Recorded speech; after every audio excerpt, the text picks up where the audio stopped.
चलिए, तो और अधिक जानकारी के साथ हमारे संवाददाता दिल्ली से जुड़ चुके हैं।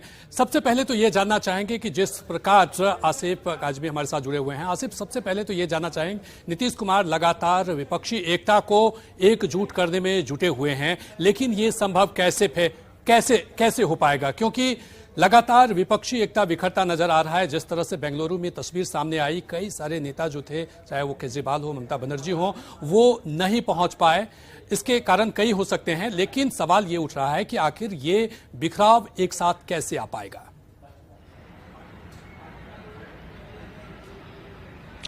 कल्याण, देखिए कल क्या जो परसों का कल जो हुआ है यहाँ पे कर्नाटक में सिद्धारमैया के शपथ ग्रहण समारोह में जो विपक्षी एकता को दर्शाया गया है, तो विपक्ष के जो नेता हैं, खास करके जो आरजेडी के हैं और या ये कहें कि बिहार की गठबंधन सरकार के जो लोग हैं, उन लोगों का दावा ये है, इसमें नीतीश कुमार भी है, कि ये एक शुरुआत है।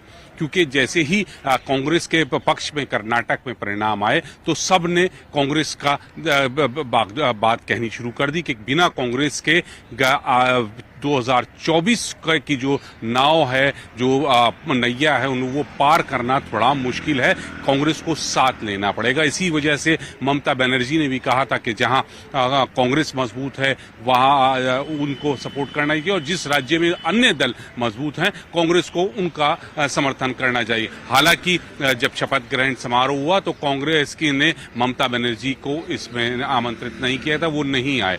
खैर, वो तो अलग मुद्दा है, लेकिन जो सरकार के लोग हैं, उनका दावा है कि ये कल जो हुआ है शपथ ग्रहण समारोह में, ये एक नई शुरुआत है, और इसको आप ऐसे इस तरह से नहीं देख सकते कि ये बिखराव है। ये एक शुरुआत है। अब यहां से एक नई रणनीति के तहत, जिसमें ये कहा जा रहा है कि कांग्रेस को एक जहां पे वो मजबूत है और उसकी अगुवाई में हम आगे बढ़ सकते हैं। रही बात कि इसका नेतृत्व कौन करेगा, वो बात की बात होती है। वो हमेशा ये कहते हैं कि जब चुनाव परिणाम आएंगे, जब कुछ हो जाएगा कॉन्क्रीट, तो अब हम बात करेंगे कि नेतृत्व कौन करेगा। लेकिन फिलहाल तक कहा जाता है कि सामूहिक नेतृत्व है, और यहां पर नीतीश कुमार का कल शाम को दिल्ली आना और उनका यहां अगले 3 दिन तक रुकने का कार्यक्रम साफ संकेत करता है। मैं आपसे यही जानना चाह रही थी कि क्या कुछ कार्यक्रम मुख्यमंत्री के होने जा रहे हैं? आज उनकी मुलाकात जो है मल्लिकार्जुन खड़गे से होगी, क्या जानकारी मिल पा रही है? और कौन कौन से ऐसे दिग्गज नेता होंगे जिनसे उनकी मुलाकात होगी? क्या आपको 3 दिनों का कार्यक्रम अभी बता दिया गया है?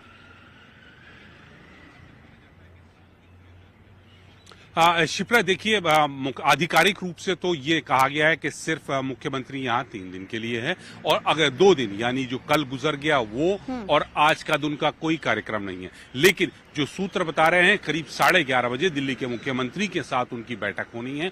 इसके अलावा वो कांग्रेस के बड़े नेताओं से भी मुलाकात कर सकते हैं। इसमें कांग्रेस अध्यक्ष मल्लिकार्जुन खड़गे भी हैं। हालांकि संडे के दिन कांग्रेस में मुलाकात करने का जो दौर होता है वो नगण्य ही होता है। बहुत कोई इमरजेंसी हो तभी नेता निकलते हैं। छुट्टी के दिन वो आमतौर पर नहीं मिलते, चाहे वो सोनिया गांधी हो, राहुल हो, प्रियंका हो, और अब मल्लिकार्जुन खड़गे हो। छुट्टी के दिन कांग्रेस के नेता आमतौर पर नहीं मुलाकात करते। तो कांग्रेस की तरफ से तो शायद ही समय मिले, लेकिन 11:30 बजे अरविंद केजरीवाल से मुलाकात होने वाली है मुख्यमंत्री की। अशरफ, तो क्या लगता है जो पिछली बार जो मुलाकात उनसे हुई, उसमें जो बातें नहीं बन पाई, शायद कह सकते हैं, तो क्या इस बार फिर से उन्हीं कोशिशों को लेकर के दोबारा मुख्यमंत्री उनसे मिल रहे हैं?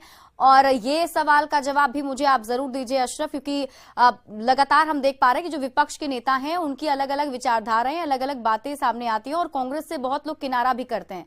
तो सबको एकजुट करना, ये सवाल सबसे महत्वपूर्ण है, इसलिए बार बार मैं आपसे पूछ रही हूँ, सबको एकजुट करना कितना मुश्किल होगा मुख्यमंत्री नीतीश कुमार के लिए? बिल्कुल, देखिए शिप्रा, यही एक बहुत बड़ा सवाल है कि अलग अलग विचारधाराओं की पार्टियों को आप एक विचारधारा के गठबंधन में कैसे लाएंगे।